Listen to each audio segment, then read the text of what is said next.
दोस्तों, आज की जो कहानी है वो हर घर की और हर परिवार की कहानी है। दीपा और मीना दोनों ही देवरानी और जिठानी थीं। दीपा नौकरी करती थी और मीना घर संभालती थी। उनका परिवार बहुत बड़ा था। सास ससुर और उन दोनों के बच्चे कुल मिलाकर घर में 10 लोग थे। और आज कई सालों बाद उनकी बुआ सास अपने भाई के पास रहने आई थी। सुबह उठते ही बुआ जी ने देखा दीपा जल्दी जल्दी अपने काम निपटा रही थी। मीना ने सबका नाश्ता बना दिया। जिस नाश्ते को दीपा ने सबको परोस दिया। इसके बाद दीपा ने खुद अपना टिफिन पैक किया और जॉब पर चली गई। मीना ने फिर दोपहर का खाना बनाया और थोड़ी देर बैठ गई अपनी सास और बुआ सास के पास।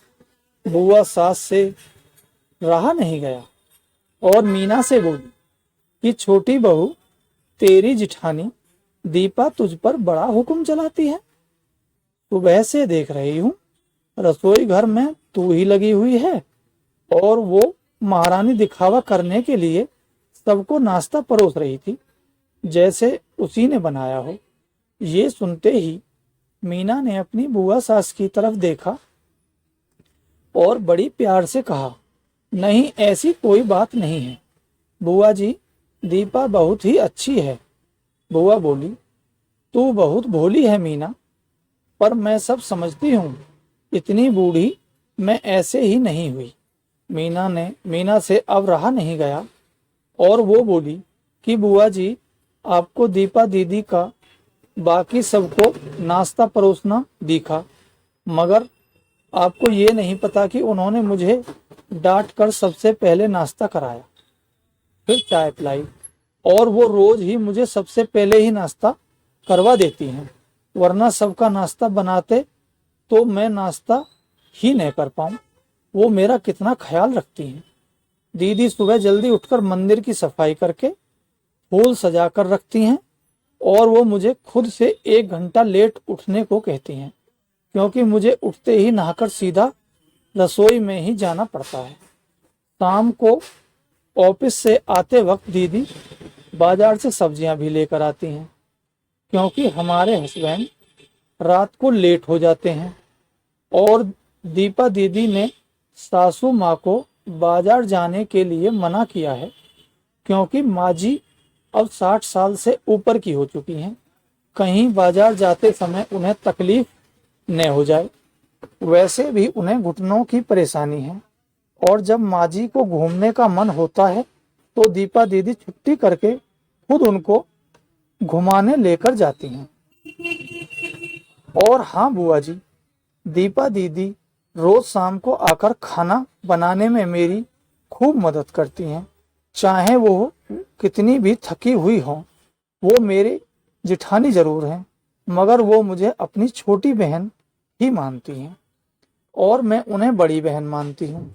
ये सब सुनते ही बुआ चुप हो गई। शायद उसकी चुगली मीना के आगे फेल हो चुकी थी। शाम को दीपा सब्जी की थैली मीना को पकड़ाते हुए बोली कि मीना, सब्जियों के साथ वाले थैले में तुम्हारी फेवरेट लेखक की किताब भी लाई हूँ। ये सुनकर मीना खुश हो गई और बोली, थैंक्स दीदी।